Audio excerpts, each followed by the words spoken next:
Hello friends. तो ये मेरी वीडियो का ऑडिटिंग की वीडियो का थर्ड पार्ट है, जिसमें मैं आपको ऑडिटिंग के एडवांटेजेस, अगर आप ऑडिटिंग करवाती है कोई फर्म या कंपनी तो उसको क्या फ़ायदे मिलते हैं, आप इस बारे में पढ़ोगे। ठीक है। ये क्वेश्चन एग्जामिनेशन में 7 नंबर के लिए 5 नंबर के लिए पूछा जाता है, तो जितना मैंने नोट्स में बनाया है आप उसे लिख लीजिए, वो काफ़ी है। ठीक है। और अगर आपको मेरी वीडियो अच्छी लगे तो अपने दोस्तों के साथ इसे ज़रूर शेयर करें और मेरा चैनल सब्सक्राइब करें। ठीक है। तो क्वेश्चन है एडवांटेजेस ऑफ ऑडिटिंग, ऑडिटिंग करवाने के क्या फ़ायदे हैं। ठीक है। तो सीधी सीधी बात है, अगर आप अपनी बुक्स ऑफ अकाउंट्स चेक करवाते हैं, ठीक है, किसी भी कंपनी की बुक्स ऑफ अकाउंट अगर चेक होती है, एग्जामिन होती है, ऑडिटिंग का तो मतलब यही है, तो लोग उस पर ज़्यादा विश्वास करेंगे, है ना। क्लियर है। देखो, फाइनेंशियल स्टेटमेंट बनाने का काम मैनेजमेंट का होता है। ठीक है। अब मैनेजमेंट हो सकता है फ्रॉड में इन्वॉल्व हो, घोटाले में इन्वॉल्व हो, कंपनी का जो पैसा है वो लगा तो रहे जो हमारे शेयर होल्डर्स हैं, लेकिन मैनेजमेंट उसको ऐसे ही वेस्ट कर रहा है, उसको यूज़ नहीं कर रहा है ढंग से, फ्रॉड्स ज़्यादा किए जा रहे हैं, अपने फ़ायदे के लिए यूज़ कर रहे हैं। तो इन सब से निपटने के लिए हम लोग कई कंपनियों को ज़रूरी होता है करवाना, और कई कंपनियां अपने कुछ फ़ायदे जो अभी मैं दिखाऊंगी उस फ़ायदे के लिए अपना फाइनेंशियल स्टेटमेंट क्या कराती हैं, ऑडिट, एग्जामिन या चेक कराती है। ठीक है। अब मेरी बात ढंग से सुनेगा। अगर मैं आपको एग्जाम्पल दूं, कुछ फ़ायदे मैं ऐसे ही बता दूंगी, फिर मैं आपको रीड कराऊंगी, जैसे ध्यान से सुनिएगा। देखिए, फाइनेंशियल स्टेटमेंट या एक कंपनी में सारा जो काम है वो मैनेजमेंट संभाल रहा है। ठीक है। मैनेजमेंट के डिसीजंस होते हैं, जो शेयर होल्डर्स होते हैं वो क्या करते हैं, वो अपना पैसा कंपनी में लगाते हैं। रिलायंस कंपनी, अगर रिलायंस इंडस्ट्री की मैं बात करूँ तो बेटा उस कंपनी के कितने शेयर होल्डर्स हैं, लेकिन शेयर होल्डर्स डायरेक्टली किसी भी डिसीजन में अपना इंटरफेरेंस नहीं कर सकते, क्योंकि बहुत सारे शेयर होल्डर्स हैं। ठीक है ना। क्लियर है। तो सारा काम मैनेजमेंट का है, मैनेजमेंट सारी चीज़ें देखती है, शेयर होल्डर सिर्फ अपना पैसा लगा रहे हैं। ठीक है। उस पैसे को लगाने के बाद उन्हें जब फाइनल रिजल्ट आता है तो उन्हें सिर्फ फाइनल रिजल्ट देखने को मिलता है। ठीक है। अब अगर ये फाइनल रिजल्ट जो है, मैनेजमेंट ने काम किया, मैनेजमेंट ने फाइनेंशियल स्टेटमेंट बनवाई, अपना काम जो भी सेटअप किया, इंडस्ट्री सेटअप किया, जो भी साल भर काम हुआ मैनेजमेंट ने किया। ठीक है। मैनेजमेंट अगर उसमें फ्रॉड कर रहा है तो शेयर होल्डर को पता ही नहीं चलेगा। इसीलिए फाइनेंशियल स्टेटमेंट अगर ऑडिट हो गई, ऑडिटर जो है वो एक इंडिपेंडेंट पर्सन है, एक स्वतंत्र पर्सन है जो अपनी राय देता है कि भाई ये फाइनेंशियल स्टेटमेंट सही है, true and fair view company का दिखा रही है या नहीं दिखा रही, वो दिखाएगा। और अगर फाइनेंशियल स्टेटमेंट का वो ट्रू एंड फेयर व्यू दिखाएगा तो जो शेयर होल्डर है वो कहेंगे चलो, हमने जिस कंपनी में पैसा लगाया है, हमारा उस कंपनी में पैसा कहीं डूब नहीं रहा, हमारा इंटरेस्ट जो है ना वो सेफ है, हमारा इंटरेस्ट क्या है, सेफ है। तो फ़ायदा नंबर 1 क्या होता है कि जब कोई भी कंपनी ऑडिट करवाती है तो ऑडिटेड फाइनेंशियल स्टेटमेंट जो होती है ना, वो उन लोगों के पैसे की सुरक्षा, एक तरीके से एक रिलायबिलिटी दिखाती है कि भाई ऑडिट हो गई, इसका मतलब अगर वो बुक्स ऑडिट है तो इसका मतलब ये ट्रू फेयर है, तो जिन लोगों ने इस कंपनी में पैसा लगाया है उनका इंटरेस्ट क्या है, सेफ़ है, उनका जो फ़ायदा है वो सेफ़ है, डूब नहीं रहा पैसा। तो इसका मतलब ये सुरक्षा प्रदान करता है। ऑडिट क्या करता है, सेफ गार्ड, सुरक्षा प्रदान करता है। फाइनेंशियल इंटरेस्ट, जिन्होंने फाइनेंस लगा रखा है उस कंपनी में, उनके फाइनेंशियल इंटरेस्ट को सेफ करता है। कौन से लोग, जो उस कंपनी से डायरेक्टली एसोसिएट या डायरेक्टली जुड़े हुए नहीं थे, जैसे शेयर होल्डर इनडायरेक्टली पैसा लगाते हैं लेकिन डायरेक्टली उनका कंपनी में कोई हस्तक्षेप नहीं होता। इसका मतलब ऑडिट अगर आप करवाते हैं तो ऑडिट करवाने का पहला जो फ़ायदा होता है, हम सबकी बात कर रहे हैं, सिर्फ एक कंपनी के लिए ऑडिट कराने का फ़ायदा बात नहीं कर रहे, हम एक आम जनता की भी बात कर रहे हैं। तो जो शेयर होल्डर्स हैं उन्हें पता चलता है कि हाँ चलो ये बुक्स अच्छी हैं, ट्रू फेयर है, ऑडिटर बोल रहा है तो इसका मतलब मेरा पैसा सुरक्षित है। तो पहला फ़ायदा क्या है, पहला फ़ायदा है it safe guard the financial interest of a person, ये उन लोगों के पैसे को सुरक्षा प्रदान करता है। ठीक है। Who are not associated with the management of the firm, जो उस फर्म के मैनेजमेंट के साथ जुड़े हुए नहीं थे, जैसे वेदर दे आर पार्टनर और शेयर होल्डर। ठीक है ना बेटा।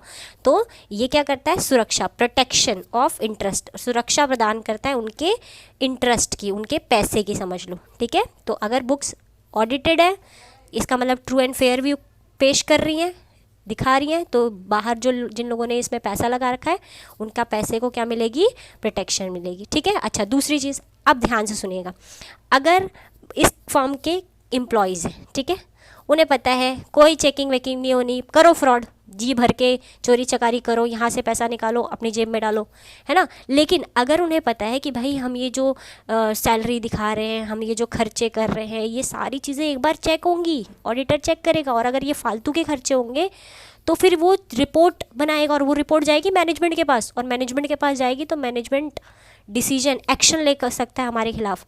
तो हमें मोरली या मोरलिटी, हमें नैतिकता से काम करना है। ठीक है।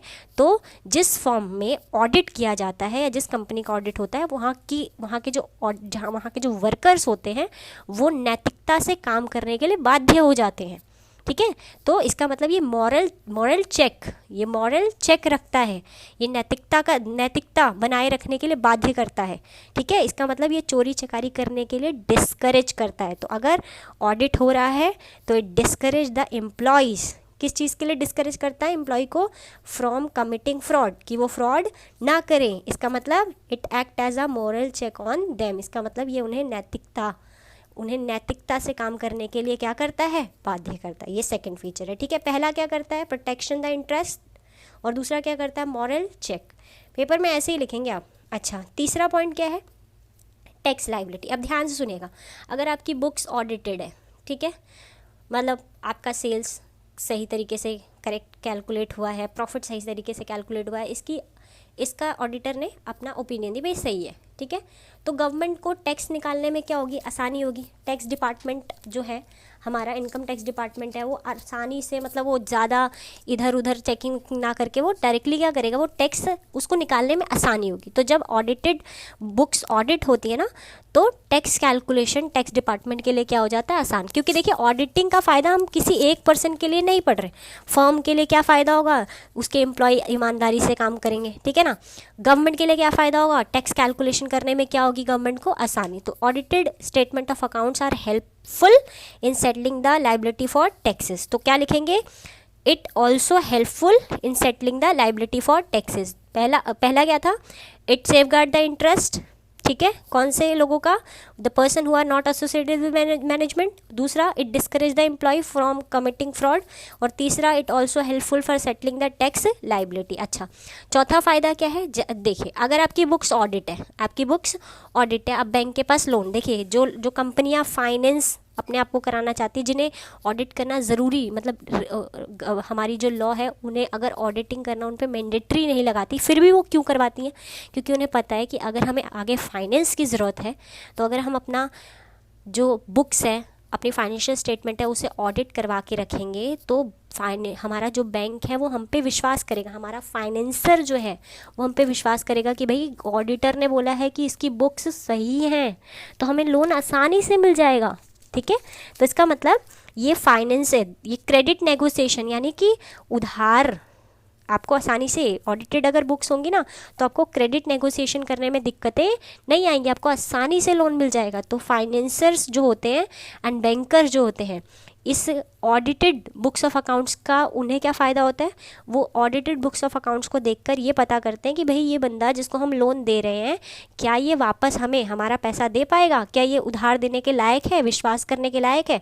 और विश्वास करने के लायक कब होगा, जब उसकी फाइनेंशियल स्टेटमेंट क्या रिफ्लेक्ट करेंगे, ट्रू एंड फेयर भी। और इसे कहने वाला कौन होगा, कोई बाहर का पर्सन, यानी ऑडिटर ने बोला भाई कंपनी बिल्कुल सही है, कंपनी की जो फाइनेंशियल स्टेटमेंट बिल्कुल सही है, तो बैंकर्स और फाइनेंसर जो हैं वो उस कंपनी की क्रेडिट वर्थिनेस उस स्टेटमेंट, फाइनेंशियल स्टेटमेंट जो ऑडिट है उसके अकॉर्डिंग माप लेंगे, और इस तरीके से वो आसानी से क्या कर देंगे, उसे लोन देंगे। इसका मतलब एक कंपनी को क्या फ़ायदा मिलेगा, ऑडिटेड अगर करवा के रखेगी तो bankers and financer uses the audited financial statement in evaluating the creditworthiness, यानी ये क्रेडिट वर्थिनेस को इवैल्यूएट करने में, it also helpful to evaluate the creditworthiness. और ये किस क्रेडिट वर्थिनेस, यानी उस कंपनी की क्रेडिट वर्थिनेस कि वो उधार ले रही है, दे पाएगी वापस, उसको चेक करने के लिए हेल्प करता है, किसकी, बैंकर्स की और फाइनेंसर्स की।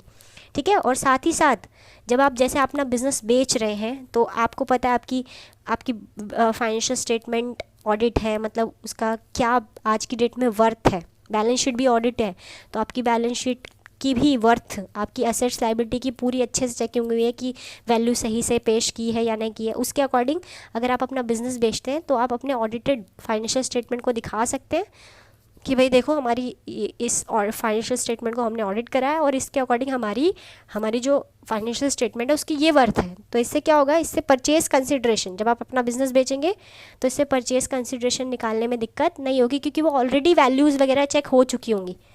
ठीक है, क्लियर है। तो पहला पॉइंट क्या था, प्रोटेक्शन ऑफ इंटरेस्ट। दूसरा, हमारे एम्प्लॉयज़ को चोरी चकारी करने से रोकेगी। तीसरा, गवर्नमेंट की टैक्स लायबिलिटी कैलकुलेट करने में हेल्प कर देगी। और साथ ही साथ अगर हमें लोन वोन चाहिए होगा तो बैंकर और फाइनेंशियर्स की हेल्प करेगी to evaluating the credit worthiness. और साथ ही साथ जो पांचवा फ़ायदा है, देखिए ध्यान से सुनिएगा। अब आप सबको पता है कि हमारे जो वर्कर्स हैं हमारे साथ काम कर रहे हैं, आप सबने फर्स्ट ईयर में बोनस एक्ट वगैरह पढ़ा होगा, ठीक है ना। तो जब हमारी फाइनेंशियल स्टेटमेंट ऑडिट है, हमारा रेवेन्यू ऑडिट हो चुका है, सेल्स ऑडिट हो चुका है, तो हम अगर हमारे वर्कर्स स्ट्राइक वगैरह पे जाते हैं या कहते हैं हमें तो प्रॉफिट का हिस्सा नहीं दिया, तो हम उन्हें दिखा सकते हैं कि भाई देखो हमारी फाइनेंशियल स्टेटमेंट सही से अभी हमें प्रॉफिट नहीं हो रहे हैं या हमें ये हो रहा है प्रॉब्लम, तो हम आपको नहीं दे पा रहे हैं इतना ज़्यादा। तो वर्कर्स के लिए भी वो हेल्पफुल होगी कि हाँ वो कंपनी पे विश्वास कर सकती है। तो इससे वर्कर्स के बीच में और कंपनी के बीच में जो लड़ाई झगड़े होते हैं, ट्रेड डिस्प्यूट, उसको भी ये सेटल करवा देता है। तो it also helpful for settling the trade dispute. किस चीज़ का डिस्प्यूट? फॉर हायर वेजेस और बोनस, ठीक है। और एज वेल एज मान लीजिए आपकी प्रॉपर्टी, आपको कोई नेचुरल क्लाइमेटी आ गई, आग लग गई, कुछ भी हो गया और प्रॉपर्टी जल गई, तो जो इंश्योरेंस कंपनी है ना, वो भी आपकी फाइनेंशियल स्टेटमेंट आप पेश कर दोगे बिना ऑडिट के, तो फिर क्या होगा, इंश्योरेंस कंपनी वापस से उसको इवैल्यूएट करेगी, ढंग से करेगी, ठीक है। लेकिन जब आपकी फाइनेंशियल स्टेटमेंट ऑडिटेड होंगी, वैल्यू करेक्ट कैलकुलेट होगी, ऑडिटर ने बता दिया कि भाई इतनी ही है, तो इससे इंश्योरेंस कंपनी आपको क्लेम ईजिली दे देगी। तो इसका मतलब कंपनी को एक और फ़ायदा है। तो इट ऑल्सो हेल्पफुल, किस चीज़ के लिए हेल्पफुल होती है? For settling the trade dispute, और साथ साथ में as well as the claim damages to the property to fire और सम अदर क्लैमिटी। तो आप इसको सिंपल से लिख दीजिएगा point, it also helpful for settling the trade dispute, ठीक है।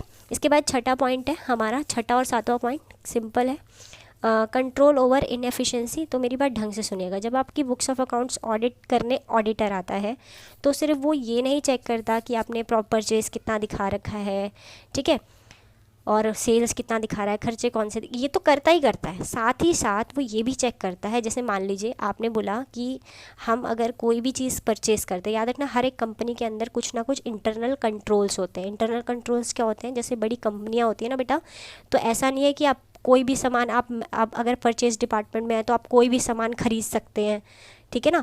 ऐसे क्या होगा, कोई एक इंडिविजुअल पर्सन, अगर ऐसा होने लग जाए तो हर कंपनी में जो इंडिविजुअल पर्सन्स होते हैं वो अपने फ़ायदे के लिए कंपनी के रिसोर्सेज यूज़ करेंगे। तो जब भी कंपनी में कोई भी, एग्जाम्पल दे रही हूँ, परचेज़ होती है, तो कंपनी कुछ कंट्रोल्स बनाती है कि अगर परचेज़ होगा तो 3 लोगों से अप्रूव होगा। कोई भी सामान खरीदने से पहले 3 लोगों से अप्रूवल, सिग्नेचर लिए जाएंगे। जैसे सबसे पहला जो परचेस कर रहा है, जैसे इंजीनियर परचेस कर रहा है तो इंजीनियर उस डिपार्टमेंट का जो हेड है वो साइन करेगा कि भाई हमारे इंजीनियर को एक लैपटॉप की ज़रूरत है, ठीक है। उसके बाद एक हमारा फाइनेंस जो डिपार्टमेंट का हेड है वो साइन करेगा, परचेज जो खरीदने वाला पर्सन है वो साइन करेगा। तो इससे क्या होगा, इससे एक इंडिविजुअल पर्सन कंपनी के रिसोर्सेज को अपने हित के लिए यूज़ नहीं कर पाएगा। तो बहुत सारे कंपनी इंटरनल कंट्रोल्स लगाती है, ठीक है। जैसे कलेक्शन, कैश कलेक्ट करने का काम किसी एक पर्सन को नहीं दिया जाता, 2-3 लोगों को दिया जाता है, क्योंकि एक पर्सन घपला कर सकता है, ठीक है। तो और ये सारी चीज़ें कंपनी लगाती है, और इस कंट्रोल्स को लगाने के बाद ऑडिटर इस कंट्रोल्स को भी चेक करता है, क्योंकि सबसे पहले उसे कंट्रोल ही देखना होता है कि भाई परचेज चेक करना है। अब उसने किसी ने बोला 10 लैपटॉप खरीदे गए, तो ऑडिटर 10 लैपटॉप के सिर्फ इनवॉइस चेक नहीं करता, भाई ये 10 लैपटॉप कंपनी के लिए खरीदे गए या किसी पर्सनल यूजेस के लिए, 3 पर्सनल यूजेस के लिए तो नहीं खरीदे गए हैं। तो इसको चेक करने के लिए हमारा ऑडिटर कंट्रोल चेक करता है कि भाई ये परचेजेस कहाँ से अप्रूव्ड हुई है, दिखाओ क्या रियलिटी में अप्रूव्ड हुई है या नहीं हुई। यानी कि ऑडिटर इंटरनल कंट्रोल्स भी चेक करता है, जिससे क्या होता है, और अगर उसमें कमियां हैं तो ऑडिटर मैनेजमेंट को बोलता है कि भाई आपकी इंटरनल कंट्रोल ख़राब है। तो इसका मतलब है ऑडिट करवाने का एक और फ़ायदा है, इससे आपका जो लॉसेस हो सकते हैं फ्यूचर में इंटरनल कंट्रोल्स टूट सकते हैं। फ़ायदे के लिए लोग अपना फ़ायदा करने के लिए इंटरनल कंट्रोल्स को तोड़ेंगे या अपना फ़ायदे के लिए कंपनी के एसेट्स को यूज़ करते हैं। तो इससे क्या होता है, इससे एफिशिएंसी कमज़ोर होती है। तो ऑडिटर ये भी बताता है कंपनी को कि भाई आपकी कंपनी में क्या क्या कहाँ कहाँ लॉसेज हो रहे हैं। तो इससे क्या होगा, इससे कंट्रोल हो जाएगा इनएफिशिएंसी।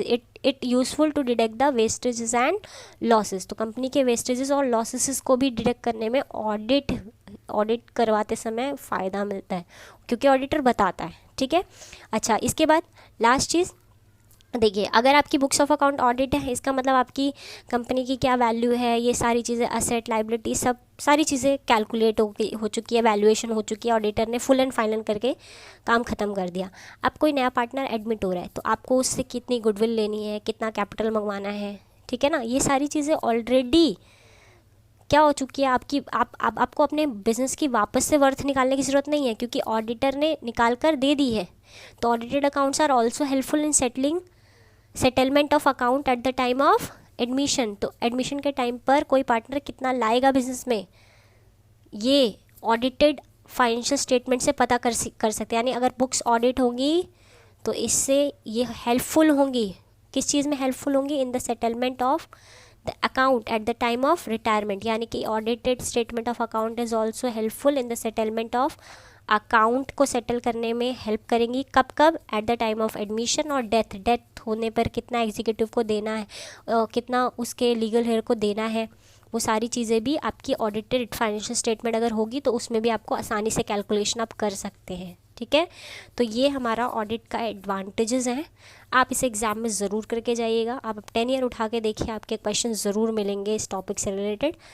और थैंक यू। अब मेरी नेक्स्ट वीडियो आप देखने के लिए रेडी हो जाइए, और ऑडिट के सारी वीडियोस को आप देख के एग्ज़ाम को बहुत अच्छे तरीके से हैंडल कर सकते हैं और अच्छा स्कोर कर सकते हैं। ठीक है, थैंक यू।